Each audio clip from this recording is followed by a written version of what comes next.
Vamos lá, vamos tentar mais uma vez. Parece que a internet não está muito boa. A mim vocês ouvem bem? Quem está entrando aí pode me dizer se está me ouvindo bem, se a imagem está boa, se está congelando, ou se é só a internet do padre.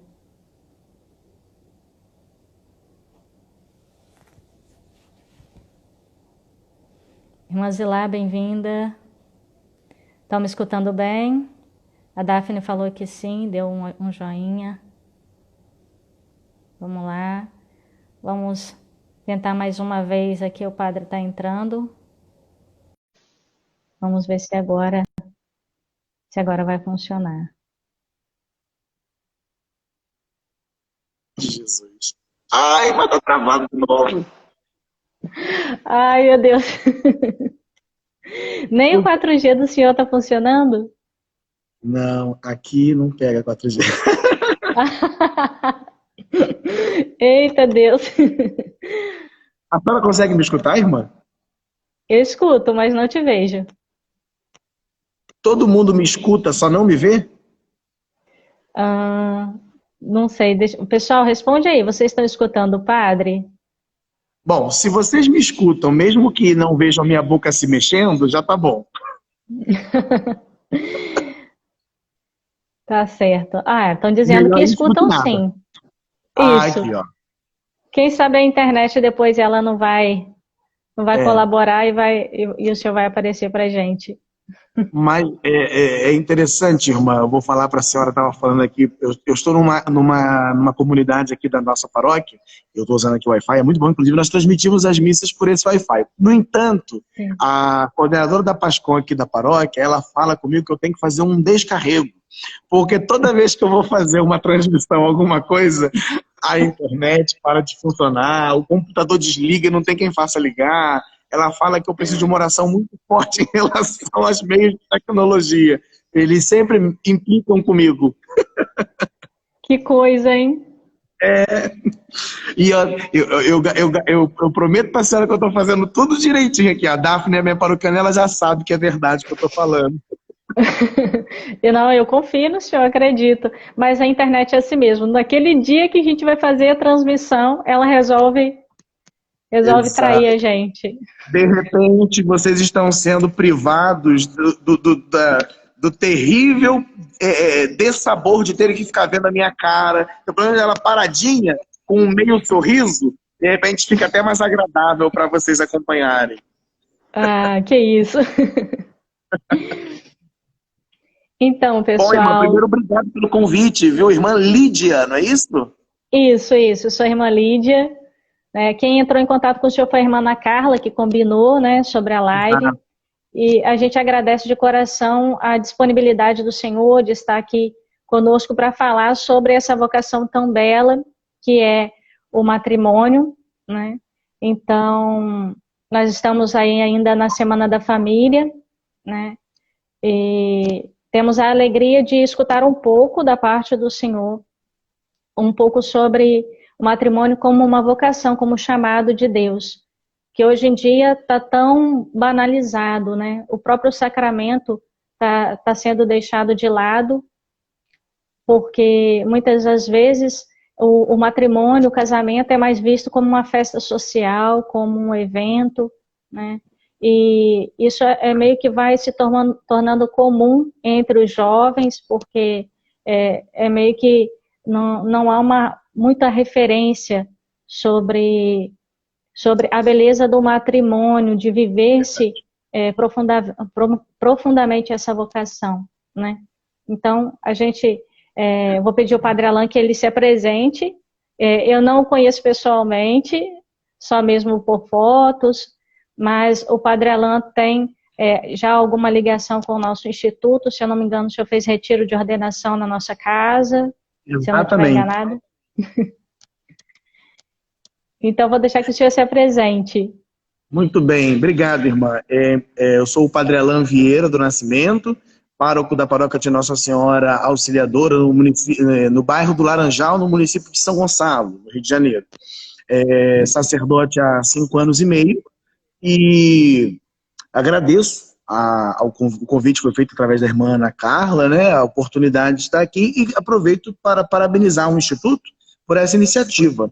A senhora, a irmã, comentou que o matrimônio talvez hoje faltem boas referências, até mesmo para incentivar no sentido da beleza do matrimônio enquanto projeto de Deus na vida das pessoas. E essa iniciativa tomada pelo Instituto, eu vejo como algo muito bonito de Deus, que ajuda também na reflexão da beleza do matrimônio, até para que muitos possam entendê-lo como um chamado, que é o que ele é. Acho que o próprio título desta live de hoje, Matrimônio como Vocação Cristã, talvez hoje, depois de um Concílio Vaticano II, que fala muito da vocação, a santidade, a gente já se acostumou um pouco a ouvir falar de vocação sem ser somente ligada ao sacerdócio ou à vida consagrada.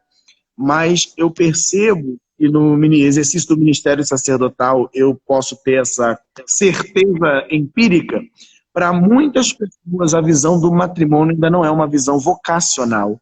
Entender que nasceram e foram chamados para viver o matrimônio querido por Deus, né? Então, por isso, a iniciativa é muito justa. Nessa Semana Nacional da Família, esse mês de agosto, aí, mês das vocações. E já de antemão, caso eu esqueça no final, já parabenizo a irmã e as outras irmãs, porque na semana que vem estaremos refletindo sobre a vocação à vida religiosa. Então, antecipadamente, já deixo aqui os meus parabéns a esse instituto aqui. Eu quero muito bem, tive a oportunidade de fato de fazer lá minha retiro de ordenação sacerdotal, então devo muito e agradeço muito às senhoras. Que alegria, agradeço muito, inclusive para a semana que vem, sobre a vocação à vida consagrada, a gente vai ter live todos os dias às 8 horas da noite, e com irmãs de outras congregações também, para apresentarem o carisma, a vivência de cada instituto, né? Com a intenção de abrir o olhar dos jovens para essa vocação também. Né? Então a gente procurou nesse mês vocacional promover essas lives para ajudar os jovens, né? Falando sobre as diversas vocações. Iniciativas belas que nós começamos nesse tempo de pandemia e que, se Deus quiser, deveremos mantê-las depois de passados esses dias sombrios, né? Sim, se Deus quiser. Passa logo. Irmã, Deus, exatamente, que passe o mais rápido possível. Eu estou aqui, vocês não estão vendo, né? É bom que vocês não estão vendo a minha imagem se mexendo, eu vou olhar nas minhas colinhas que eu fiz aqui. Mas, se a senhora me permite, então, puxando aqui o fio, a senhora, por favor, irmã, a senhora falou que está me conhecendo hoje pessoalmente, eu falo muito, a senhora fica à vontade para intervir, senão eu vou embora. E tem tempo na live do Instagram, então, por favor, ela encerra com 1 hora de transmissão. Então, vamos lá. Mas fique à vontade. Beleza. Posso dar o pontapé inicial, irmã? Sim, por favor. Eu queria começar chamando a atenção para essa palavra, né? Vocação. Vocação, chamado, nós sabemos. E conceber o matrimônio como uma vocação é o primeiro passo importante para nós entendermos o próprio sentido do matrimônio. O matrimônio, nós sabemos, ele é uma instituição natural, querida por Deus, desde a criação. Inclusive no evangelho de hoje, né, que acho que foi muito providente, Jesus menciona isso, né? No início não era assim. Então existe um matrimônio do início, das origens, né? Então desde o início, e Jesus menciona isso no evangelho de hoje, eu peço até licença para ler, né, o trecho do evangelho de hoje, que Jesus fala. Estou pegando aqui. Dia 14, está aqui, olha. Nunca lestes que o Criador desde o início os fez homem e mulher e disse, por isso o homem deixará pai e mãe, se unirá à sua mulher e os dois serão uma só carne, de modo que eles já não são dois, mas uma só carne, portanto que Deus uniu o homem não separe. Então há um projeto de Deus sobre o homem e a mulher desde o início. Então, na ordem da criação, já há um projeto de Deus. E nós, aqui quando falamos de vocação cristã, já estamos pressupondo, então, a nova aliança feita em Jesus. Então, já deixando apenas a ordem natural da criação e assumindo a ordem sobrenatural da graça em Cristo. Portanto, essa instituição natural, criada por Deus quando Deus cria o mundo, quando cria o homem e a mulher, assume uma nova categoria de sacramento, é elevada a sacramento na nova aliança em Jesus, né? No Novo Testamento, na igreja. E todo sacramento ele é sinal de uma realidade espiritual, para dizer assim de uma maneira mais simples. E poderíamos nos perguntar, o matrimônio é sinal do quê? Na carta aos Efésios, São Paulo responde essa pergunta quando diz que o sacramento do matrimônio ele é um sinal do amor entre Cristo e a igreja. E aí ele fala que o marido deve amar a esposa como Cristo amou a sua igreja e deu a vida por ela. E a esposa deve amar e respeitar o seu marido como a igreja, que é fiel ao seu esposo Jesus, né? Então, essa perspectiva sacramental já nos diz algo, né? Diz que o matrimônio aponta para uma realidade, né, não apenas natural, mas também sobrenatural, ou seja, tem algo a ver com Deus. E por que eu falo dessa maneira? Que a irmã Lídia falou uma coisa aqui no início. Infelizmente, para muitas pessoas, o matrimônio é apenas social. É uma festa. Aliás, o casamento acontece até mesmo fora do âmbito religioso, né? O casamento pode acontecer num salão, num cartório. E às vezes isso nos priva daquela visão de fé. Para nós cristãos, para quem não professa fé, tudo bem que seja assim. Mas para nós cristãos, nós temos que entender a vontade de Deus para o matrimônio, para a família. Então, há um desígnio de Deus. Igual a gente fala, né? Que quem é padre nasceu para ser padre, quem é freira nasceu para ser freira, foi chamado por Deus. Quem foi chamado ao matrimônio, quem recebe a vocação do matrimônio, foi chamado por Deus, foi querido por Deus no matrimônio, né? Deus queria aquela pessoa, né? Esposo e esposa. E as pistas para esse discernimento vocacional nós encontramos na própria história, né, irmã? Nós fizemos um discernimento vocacional em algum momento de nossas vidas, quando o Senhor nos chamava, e será que Ele está me chamando para a vida consagrada? Será que não? E tivemos que olhar para a nossa própria história, e lá a gente viu as pistas, igual aquelas migalhas da história de João e Maria, né, para poder mostrar o caminho. Deus vai deixando as migalhinhas ali que a gente vai identificando. Realmente eu sou chamado nessa vocação. É muito importante que os nossos jovens se perguntem diante de Deus com muita sinceridade: qual é a minha vocação? Será que Deus me chama ao matrimônio, ao sacerdócio, à vida consagrada, à vida missionária, né? E não ter medo da resposta que Deus vai dar, confiando em Deus. Eu quero contar uma historinha, irmã, antes de eu devolver a bola para a senhora, mas que tinha uma jovem, eu ouvi dizer que o nome dela era Lígia, mas eu não tenho certeza não. E essa jovem, ela queria saber qual era a vocação dela. Então ela ia na igreja, lá tinha uma imagem de Nossa Senhora com o menino Jesus no colo. E todo dia ela ia no pé da imagem rezar, falava assim: mãezinha, minha Nossa Senhora, mãezinha ou freirinha? E aí, todo dia ela rezava essa oração. Chegava aos pés da imagem: minha Nossa Senhora, mãezinha ou freirinha? Até que um dia, quando ela rezava debaixo da imagem: minha Nossa Senhora, mãezinha ou freirinha? Aí o menino Jesus estava no colo e falou assim: freirinha. E ela disse: fica quieto, menino, tá vendo que eu tô falando com a sua mãe? Né? Então a gente brinca assim, né? Mas a gente tem que, de fato, se dispor a ouvir a voz de Deus e não ter medo. Quando a gente entende que a nossa família, antes de ser um projeto nosso, as pessoas chamadas ao matrimônio, antes de ser um projeto pessoal, é um projeto de Deus, que Deus sonhou a sua família, sonhou você, marido, com a esposa, com esses filhos e outros tantos que Ele quer lhes dar. Isso dá um conforto ao coração e dá uma certeza de que não estamos sozinhos e de que podemos contar com a graça de Deus, não é verdade, irmã? Sim, sim. É importantíssimo isso, porque às vezes a gente acha que a gente tem que dar conta, mas a gente pensa assim: eu não vou conseguir, eu não vou dar conta de viver minha vocação. Mas aí a gente tem que pensar, porque a graça de Deus é quem atua em nós, né? Deus é o grande autor do chamado, né? Tanto na vida matrimonial como sacerdotal ou religiosa, Deus, ele concede as graças necessárias, né? A gente chama de graça de estado, né? Exatamente. É o Senhor que vai nos sustentando ao longo da caminhada. De fato, né, é imprevisível as dificuldades que a gente vai encontrar, mas, sobretudo, estaremos apoiados na graça daquele que nos chamou, não é mesmo?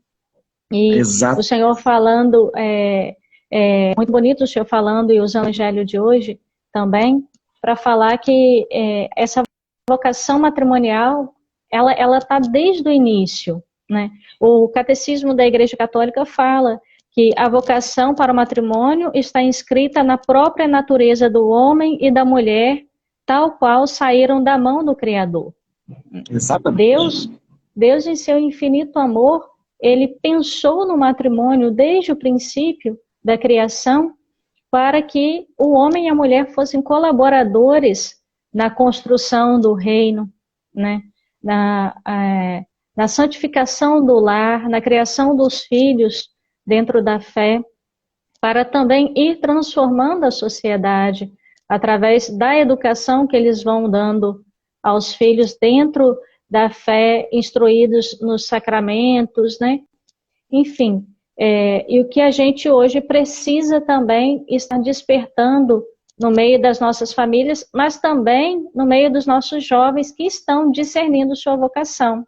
Como o senhor falava, né? Se colocar na presença de Deus, também pedir o auxílio de Nossa Senhora para discernir a nossa vocação. É necessário que os jovens, eles façam sua parte, de na sua vida de intimidade com o Senhor, ir pedindo a graça de um bom discernimento. Porque o namoro é também esse tempo de discernimento. É o tempo de ir descobrindo a vontade de Deus, através de uma vivência de um namoro santo, né?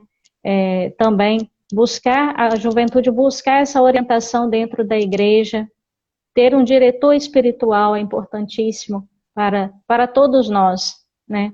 Se para nós que já estamos encaminhados na nossa vocação, que estamos já servindo dentro da igreja, é importante que nós também tenhamos um diretor espiritual e uma orientação, mais ainda os jovens que ainda estão nessa busca, nesse discernimento para descobrir a vontade de Deus.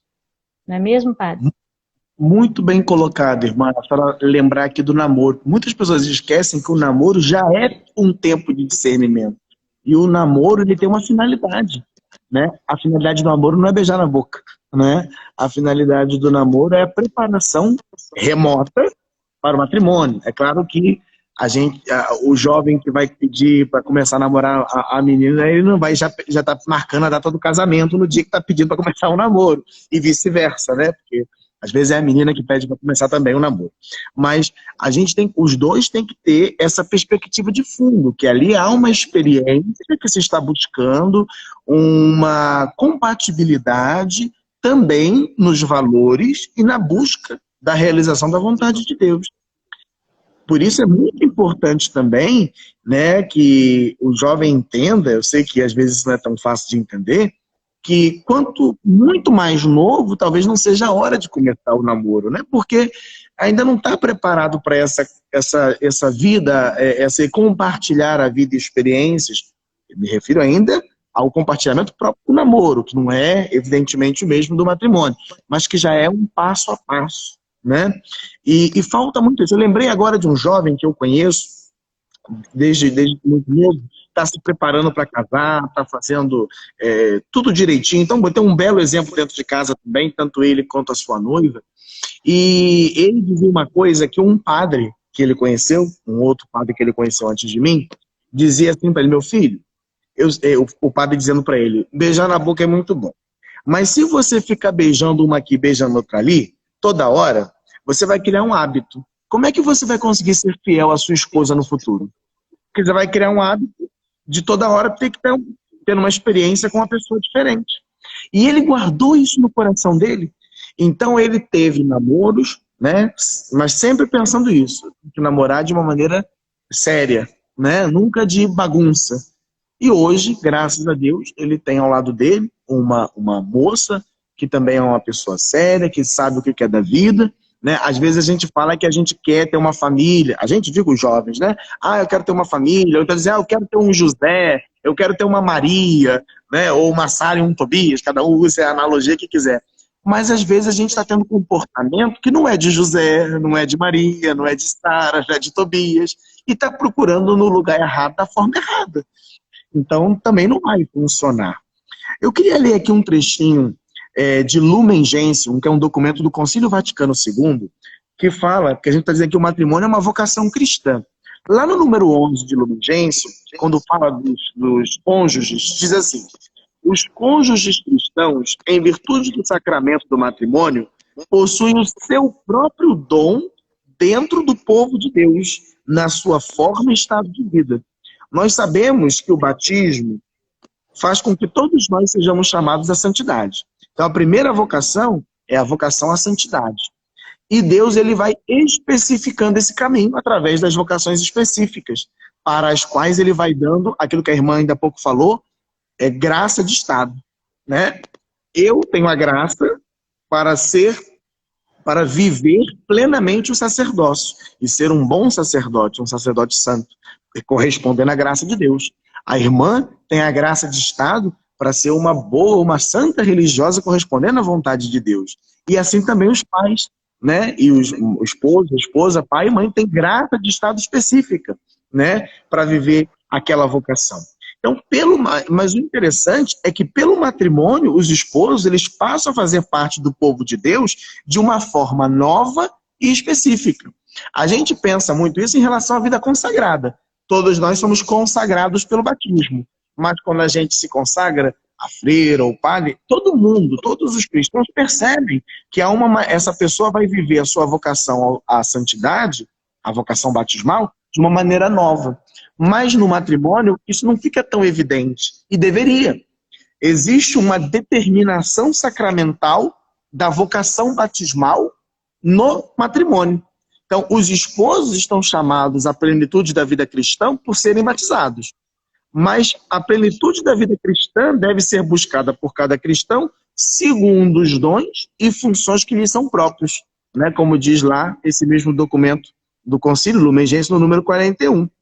E aí a gente se pergunta, quais são então os dons e as funções que são próprios do matrimônio ou, né, da família? Tem um outro documento do Concílio que fala isso, Gaudium et Spes, né? Alegria e esperança, né? No número 48 diz assim, olha, ao cumprir a sua missão conjugal e familiar, imbuídos do Espírito de Cristo, que impregna toda a sua vida de fé, esperança e caridade, o casal, né, a família, avançam sempre mais na própria perfeição e mútua santificação, e cooperam assim juntos para a glorificação de Deus. Então olha aqui, ó, tem 3 coisas aqui. O crescimento na perfeição da fé, né, na busca do crescimento da perfeição cristã, uma mútua santificação. Olha que importante, o marido tem que santificar a esposa tem que santificar o marido. E juntos darem glória a Deus.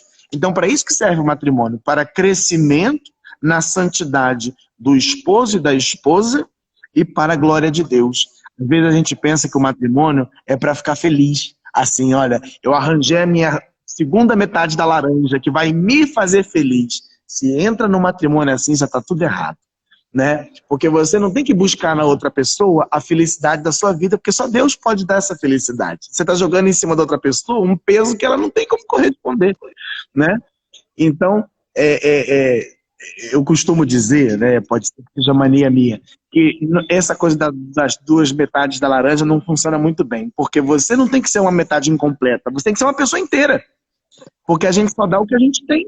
E é a vida inteira que é entregue no matrimônio. Não é metade da vida, né? É a vida toda. Você vai compartilhar uma vida inteira.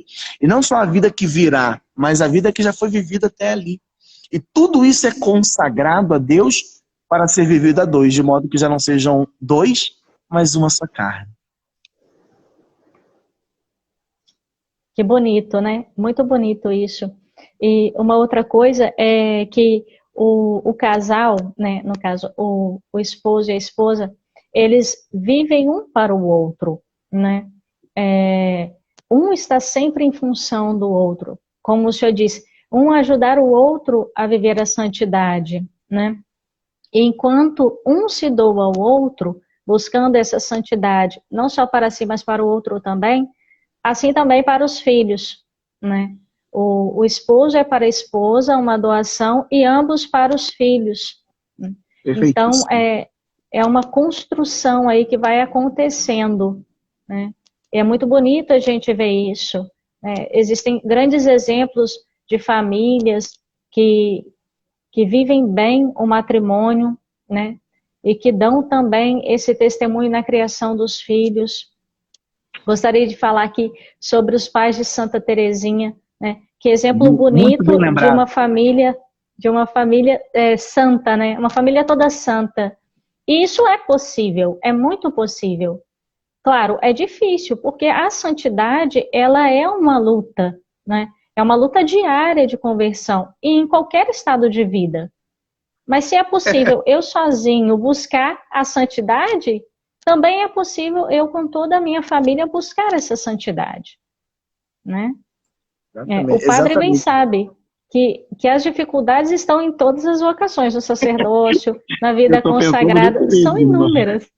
Sim, inúmeras. E às vezes a gente quando tá de fora, a gente pensa assim, deve ser muito mais fácil ser santo no convento, né, ou sendo padre no seminário, porque lá eu vou ter tudo.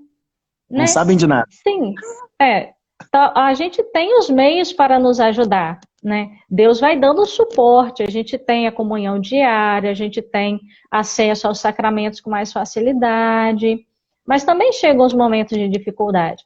E, inclusive agora, né, nesse tempo de pandemia, não só os leigos, mas quantas religiosas também ficaram privadas de participar da Santa Missa, né? Então, as dificuldades estão a todo momento, surgem, né, constantemente, alguns de um jeito, outros de outro, mas como eu disse antes, existe a graça de Estado, tanto para viver a santidade, seja no matrimônio, seja no sacerdócio, seja na vida consagrada, existe essa graça. E a vocação é esse caminho para se alcançar a santidade. A santidade é comum a todos os cristãos, né, todos os batizados. Mas Deus escolheu e preparou um caminho para que neste caminho, vivendo esta vocação, eu pudesse alcançar essa santidade, né? Eu costumo dizer que Deus, Ele nos salva nos chamando, né? O chamado, ele é o caminho certo para a gente alcançar a santidade. É preciso que colaboremos com a graça de Deus, né? É preciso que estejamos abertos à graça de Deus para que isso aconteça. A senhora falou, irmã, eu fiquei até meio chocado, porque o que a senhora falou a senhora quase falou ipsis literis o que eu costumo dizer, eu fiquei chocado agora. Porque é isso, a vocação que Deus nos dá é aquela que nós precisamos para ser santos. E eu tenho plena convicção disso, que se eu não fosse padre, eu não seria santo. Eu sendo padre já não sou muito, então eu me esforço, né? Mas quero dizer o seguinte, que fora do sacerdócio seria impossível para mim, o ser humano que eu sou só consegue ser santo no sacerdócio. E assim, aquele que é chamado ao matrimônio, ele foi pensado, foi desenhado por Deus para ser santo dentro do matrimônio, não fora dele. E por isso, no matrimônio, ele encontrará os meios necessários, além de todos aqueles que Deus já dispensa aos fiéis através da igreja, para que essa pessoa possa ser santa. É na própria vocação que a gente encontra a nossa realização humana, né, como seres humanos, porque é uma realização pessoal, mas, sobretudo, a nossa vocação existencial, que é a santidade. Não existe felicidade fora da santidade. E a santidade se dá na resposta à vocação. Então, uma puxa a outra. E tem um santo que eu gosto muito, sou muito devoto dele, São José Maria Escrivá. Ele dirigia sempre palavras muito incentivadoras aos casais. Ele até costumava dizer, eu abençoo os casais com as duas mãos. E se me perguntarem por quê, direi que é porque não tenho quatro. Ele dizia, né? E eu separei aqui umas frases dele que me parecem ser interessantes. Ele diz assim, olha, o matrimônio é uma autêntica vocação sobrenatural. Aqui só para contextualizar, né? Ele falava isso antes do concílio. Antes do concílio falar de santidade fora da vida religiosa era quase uma heresia, né? O concílio é que propagou a ideia da vocação universal à santidade. Então, falar do matrimônio como vocação também é algo que vem praticamente do concílio para cá. Essa teologia da vocação matrimonial é recente. Então, ele dizia, né? O matrimônio é uma ação de Jesus que invade a alma dos que se casam e lhes convida a segui-lo, transformando toda a vida matrimonial em um caminhar divino na terra. Os casados estão chamados a santificar o seu matrimônio e a santificarem-se nessa união. Cometeriam, por isso, um grande erro se edificassem a sua conduta espiritual de costas ou à margem do seu lar. A vida familiar, as relações conjugais, o cuidado e educação dos filhos, o esforço para tirar adiante economicamente a família, assegurá-la, melhorá-la, o trato com as outras pessoas que constituem a comunidade social, tudo isso são situações humanas e correntes que os esposos cristãos devem sobrenaturalizar. Isso aqui é muito importante. Tem gente que pensa que para ser santo tem que passar o dia todo dentro da igreja. E claro, pode ser que você tenha essa vocação. Mas se você é chamado ao matrimônio, a sua vocação, a santidade não é ficar dentro da igreja. Eu digo isso porque como padres, a irmã também, as irmãs que trabalham nas paróquias sabem disso, a gente sabe, como Jesus já dizia 2000 anos atrás, a messe é grande e os operários são poucos. E aí, às vezes, a gente fica alugando as pessoas pra gente, porque são pouquinhos. Mas eu lembro de um padre no seminário que dizia assim, meus filhos, não se esqueçam, vocês vivem para Deus e para a igreja. Os casais são filhos de Deus, filhos da igreja, mas precisam aprender a santificar o seu lar. Então, muitas pessoas, às vezes, fogem das suas obrigações matrimoniais, né, de serem santos dentro de casa, para serem santos dentro da igreja, que é muito mais fácil ser santo na igreja, onde ninguém me conhece, onde as pessoas me veem 2 vezes na semana, do que ser santo dentro de casa, onde meu marido, minha esposa, meus pais e meus filhos conhecem minhas qualidades e meus defeitos. Na igreja, o povo só conhece as nossas qualidades. Então, às vezes, a gente quer viver uma santidade, digo aqui para os casais, né? Uma santidade só na igreja.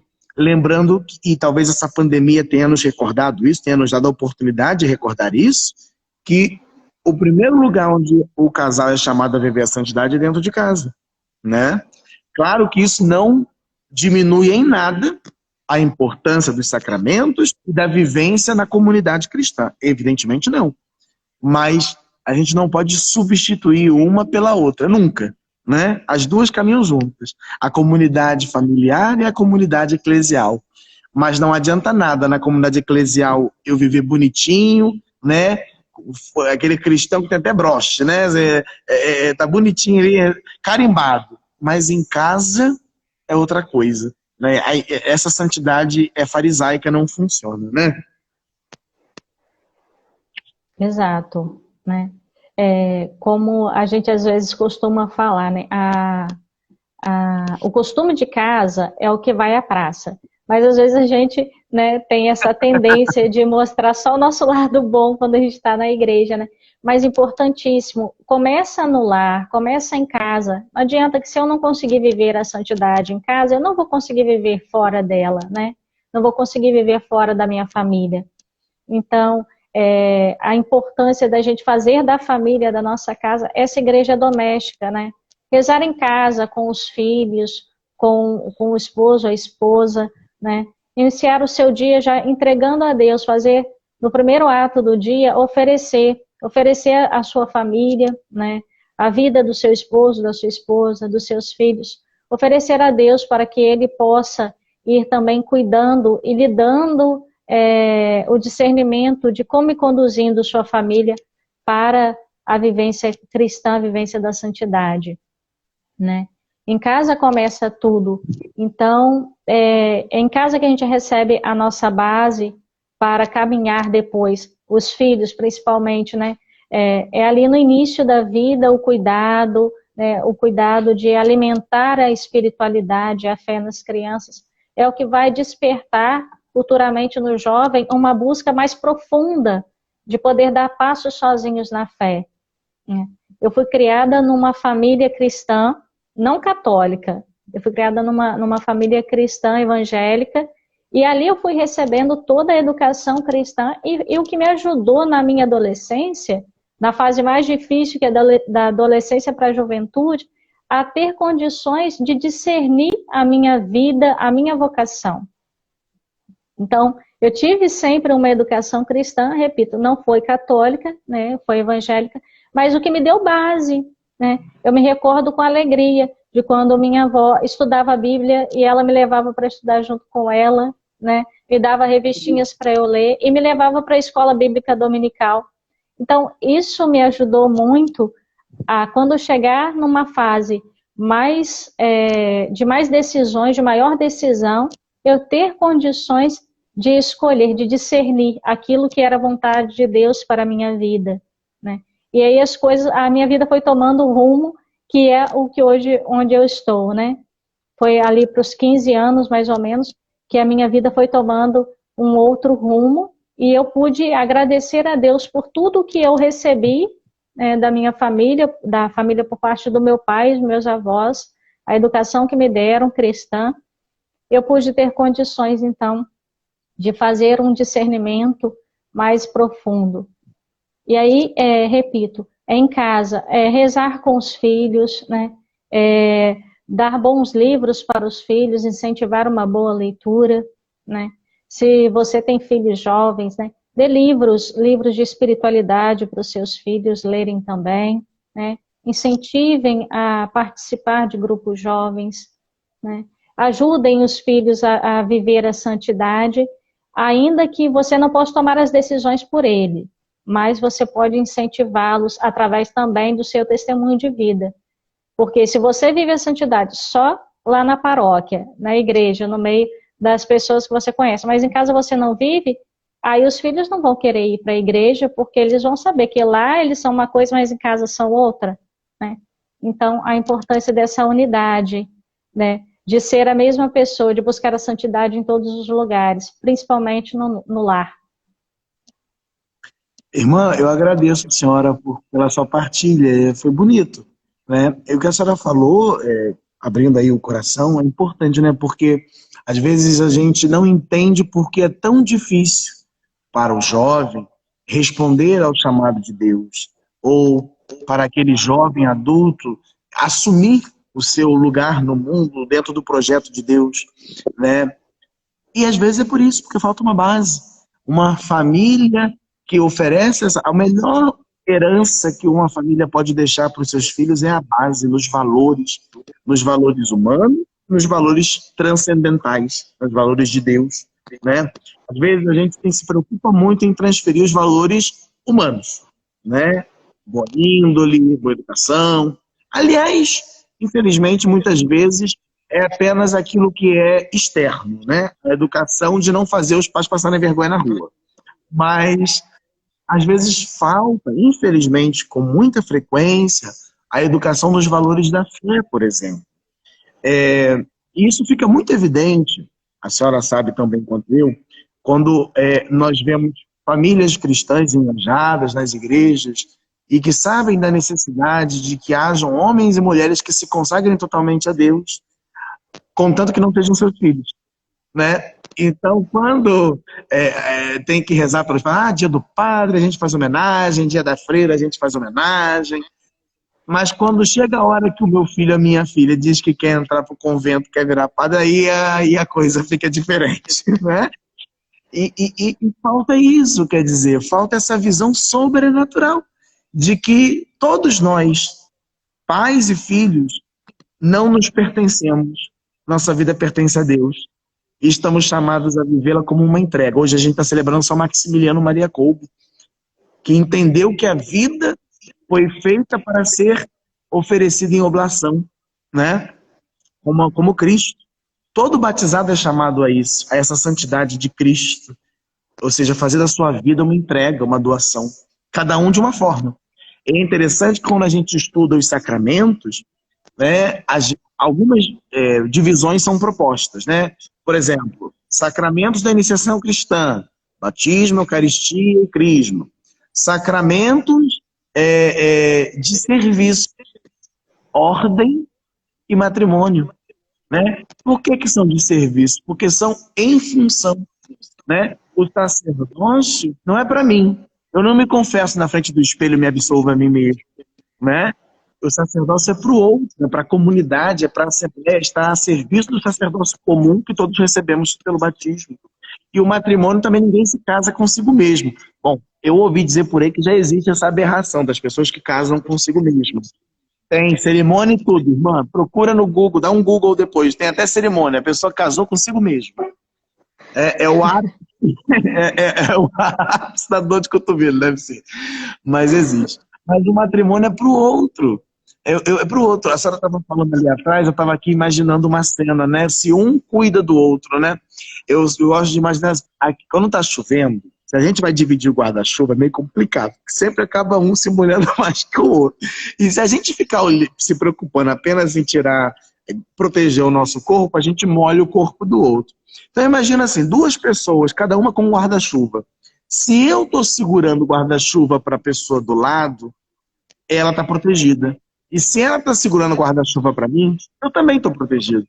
O matrimônio é mais ou menos isso. Um cuidando do outro, em vez de estar se preocupando apenas em ter a sua própria satisfação. É muito triste quando dentro do casal, do acompanhamento que a gente faz aos casais, alguém diz isso, né? Critica os defeitos do outro, porque claro que certamente tem defeitos a serem criticados, coisas a serem melhoradas, mas sempre dentro dessa perspectiva, infelizmente, muitas vezes, nessa perspectiva de que o outro não faz para mim, o outro não cuida de mim.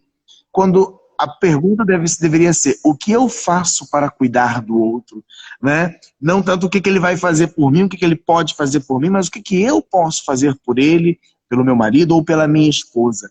Se o casal passasse o tempo assim, eu, marido, pensando como eu posso tornar a vida da minha esposa mais leve, mais santa, e vice-versa, ela pensando pelo marido, e os pais pelos filhos, teríamos famílias santas, como essa família Martã, né? A família de Santa Teresinha que a senhora mencionou, né? Um casal santo com filhas santas, né? Isso não é para privilegiados. Não existe uma elite cristã, isso não existe, né? O que existe somos homens e mulheres que precisamos reconhecer a nossa necessidade de Deus e nos abrirmos a essa graça com sinceridade e, sobretudo, dispostos, né, a colocar a nossa vida em oblação. Enquanto eu estiver mais preocupado em ter a minha alegria, a minha felicidade, o matrimônio, o sacerdócio, a vida consagrada não irão funcionar bem. Cara, aqui a gente está falando do matrimônio, né? Mas isso é mais evidente ainda no matrimônio, né? Que aí vem as brigas. Eu costumo dizer, tem um livro muito bom, chama-se O Matrimônio, não é máquina, é uma máquina de produzir felicidade. Não sei se é máquina, agora me fugiu a certeza. É da editora Cultor de Livros. O matrimônio, o nome do livro é Um Pijama para Dois. Um Pijama para Dois. O matrimônio, uma máquina de produzir felicidade. Eu não sei se é máquina, mas esse é o subtítulo. O nome do livro é Um Pijama para Dois. E tem um trecho ali que eles falam disso, que a gente vive num mundo muito competitivo. No trabalho é uma competição muito grande. Quem vai bater a meta, tem que bater a meta, tem que vender, tem que... E às vezes a gente traz essa mentalidade competitiva para dentro da casa. Então fica assim, eu fiz isso, eu fiz aquilo, eu cedi, o outro não cedeu. Eu costumo dizer para os casais, vocês não estão abrindo um escritório de contabilidade para ficar contabilizando quem fez, quem deixou de fazer, né? Mas no espírito de gratuidade, de entrega, no amor conjugal e no amor aos filhos. Isso aí. Muito interessante o título do livro, né? Porque retrata também aquilo, né? Serão uma só carne, né? Então, essa unidade que o matrimônio causa na vida das pessoas, deve causar na vida das pessoas, a partir do momento que elas se permitem, não é? E o senhor falava que o matrimônio, ele está a serviço do outro, a serviço da igreja, né? E me faz pensar também, eu lembro, eu estava estudando, se não me engano, foi Doutrina Social da Igreja, e que falava sobre essa coparticipação do homem e da mulher, através do matrimônio, em ir construindo, né, ajudar o Senhor na construção do reino. A vocação ao matrimônio, assim como a vida sacerdotal, está aí nessa construção do reino, né? Todas as vocações, né? Nas medidas proporcionais a cada uma, mas o matrimônio e o sacerdócio estão aí a serviço para o outro, né? Para o próximo. Então, há uma beleza muito grande nisso, né? Como que Deus pensou no homem e na mulher para se completarem, para constituírem uma família, para gerarem filhos, né? Isso tudo muito belo, e a partir daí contribuindo com toda a criação também, contribuindo na construção do reino. Muito bonito isso, né? E como o senhor falava, né? Às vezes, dentro da família, é muito fácil a gente olhar e falar assim, precisamos de sacerdotes, precisamos de religiosos e religiosas, mas não na minha família, na outra família. Mas aí é que está, se eu me sinto participante, se eu me sinto ativa na construção do reino de Deus, eu vou saber ofertar a minha vida, mas ofertar também a minha família, os meus filhos, para a construção do reino, para que haja mais operários para a messe do Senhor. Na visão sempre de buscar uma santidade para o maior número de pessoas possíveis, né? A nossa vivência de santidade, ela tem esse impacto de fazer com que o outro também busque, de inquietar o outro. Por que aquela pessoa é tão feliz? Ela é tão de bem com a vida, ela é tão realizada. Por que aquele sacerdote, aquela irmã, aqueles pais de família, porque eles me transmitem algo tão bom, eu sinto tanta paz? Porque eles, né, estão de fato com o coração entregue a Deus para fazer a vontade de Deus. Eles estão buscando a santidade.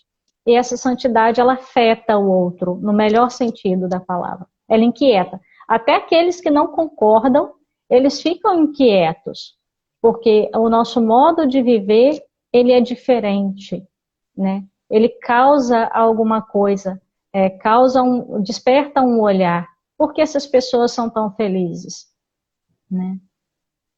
Irmã, a senhora está falando aí, eu vi que a irmã Conceição colocou uma frase aqui, né?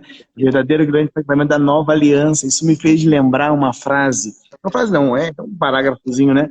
Do cardeal Cafarra, que ele dizia assim, no sacrifício da cruz, e mediante ele, a igreja foi formada como o corpo de Cristo.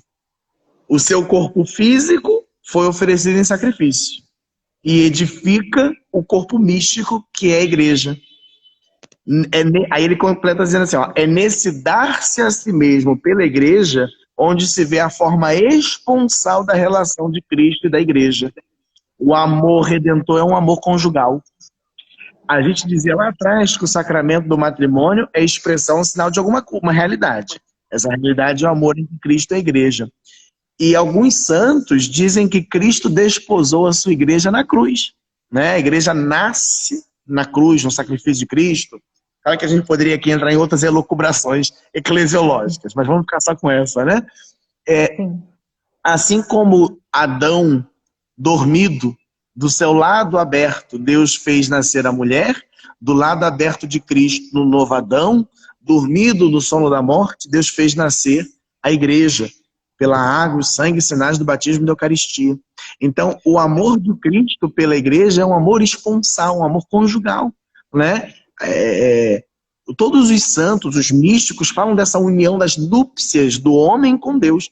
E o amor matrimonial de marido e mulher deve ser prefiguração desse amor esponsal entre Cristo e cada um de nós, que somos a igreja, né? Então, não podemos perder isso de vista. E agora, olha que bonito, foi na cruz. Então, o matrimônio também precisa encontrar na cruz de cada dia a força para viver a beleza da sua vocação. Muitas vezes, é na hora que o matrimônio sobe o Calvário que, infelizmente, a gente vê os momentos mais difíceis, vamos dizer assim, né?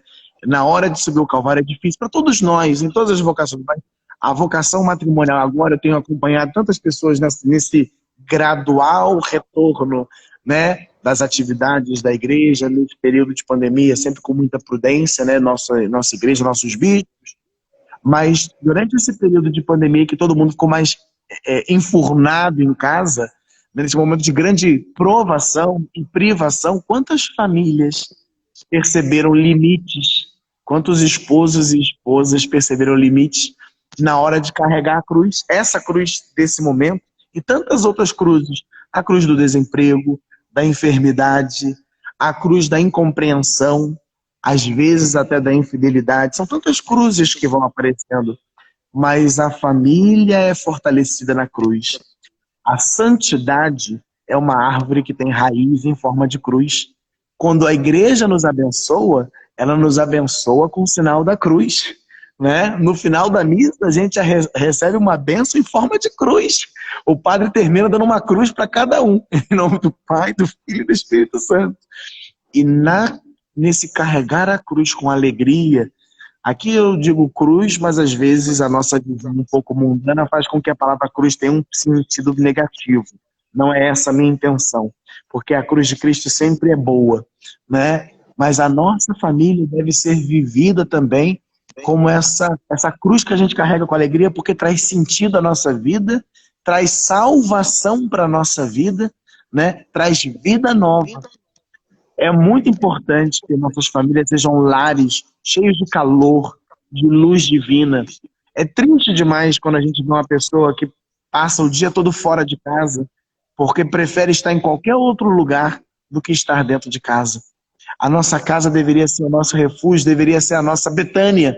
Jesus ia para a casa de Lázaro, Marta e Maria, porque lá era agradável, ficava pertinho em Jerusalém, e ele gostava de estar lá, naquele ambiente de família. Nossa casa tem que ser assim, um ambiente gostoso, onde a gente gosta de estar. A gente sai do trabalho pensando em voltar para casa. Voltar. O marido tem que pensar assim, não vejo a hora de estar com a minha esposa e os meus filhos. A esposa pensando, não vejo a hora de estar com o meu marido, os meus filhos. E os filhos pensando, não vejo a hora de voltar para casa e encontrar o meu pai e minha mãe. Né? É triste quando a gente vê o contrário. Quando a gente vê o contrário é porque tem alguma coisa que não está funcionando bem. Né? Mas é esse reinventar-se sem medo. A família é um projeto de Deus e por isso ela conta com as graças de Deus. E quando essa família é agraciada pelo sacramento do matrimônio, contém graças específicas para suportar a cruz de cada dia e encontrar a santidade e a felicidade na vida familiar. Exatamente, né? Então, padre, a gente já está chegando no finalzinho da nossa live, temos alguns minutinhos, poucos ainda. Já são 9 horas, 10, no caso 10 horas, nós começamos depois de um pouquinho das 9, então está quase encerrando, mas gostaria aqui de agradecer as palavras do Senhor, toda a partilha, acredito que foi muito válida, não só para quem acompanhou aqui agora, mas as pessoas que vão poder estar assistindo depois, que vai ficar salvo no nosso Instagram, né? As palavras muito sábias do Senhor, uma partilha mesmo, né? Esse zelo sacerdotal para com os sacramentos, para com a família. Agradecemos toda a disponibilidade do Senhor, né? E, sobretudo, a gente poder estar falando também isso para os jovens, né? Refletindo sobre a beleza da vocação matrimonial, que é esse chamado de Deus a construir numa família um lugar de santidade. Muito bonito isso que o senhor falou, que a santidade é uma árvore com raízes em forma de cruz. Cruz porque foi o sinal do grande amor que o Senhor tem para conosco, né? Então, é a expressão mais profunda do amor de Deus por nós, e também nós precisamos fazer com que esse sinal esteja presente na nossa vida, na vida das nossas famílias. Então, fica o meu agradecimento, né? E que muitos e muitas jovens se despertem para a vocação matrimonial, para uma vocação santa. E também para a vocação sacerdotal e vida consagrada, né? Vamos colocar aí, equilibrar a situação. De fato, o matrimônio é a vocação que Deus mais distribui pela face da terra, né? A maior parte das pessoas é chamada a vocação matrimonial. Mas vamos equilibrar, tem que estar um equilibrado, né? Irmã, eu que agradeço o convite, né, oportunidade, para mim é muito bom, gosto muito, estou à disposição, podendo, né, me chamaram para um dia, eu não podia, a senhora tiveram a disponibilidade de mudar um pouco o horário da proposta das senhoras, agradeço aí a adaptação, né, eu peço desculpas, tudo mais, mas é uma graça poder estar aqui partilhando a nossa fé, que é a razão da nossa existência, né, nossa fé, e poder partilhá-la é sempre uma alegria. Eu é que agradeço, sempre bom a gente estar voltando a olhar sobre a beleza de Deus, que a igreja é rica. A gente fala, a igreja é muito rica, só que a riqueza da igreja não está nos templos, na pedra dos templos, né? Mas está nesse edifício espiritual do qual nós somos feitos pedras vivas. Que cada um possa entender isso, né? Se cada família entender que é uma pedra desse templo espiritual que Cristo está levantando, o mundo seria melhor, seria diferente, seria o mundo que Deus sonhou para nós, né? Eu agradeço, eu acho que já vai terminar em algum momento, então acho que eu posso dar a bênção?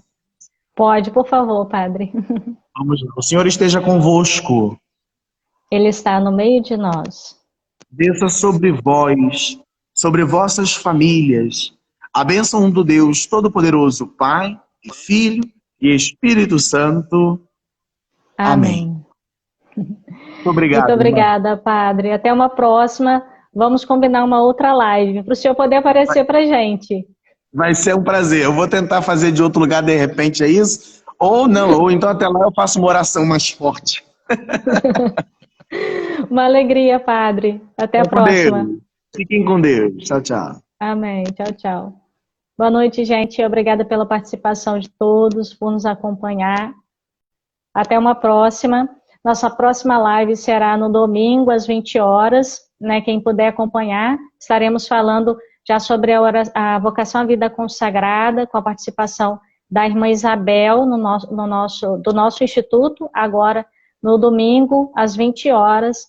Quem puder, nos acompanhe, tá bem? Um grande abraço, Deus abençoe a todos. Tchau, tchau.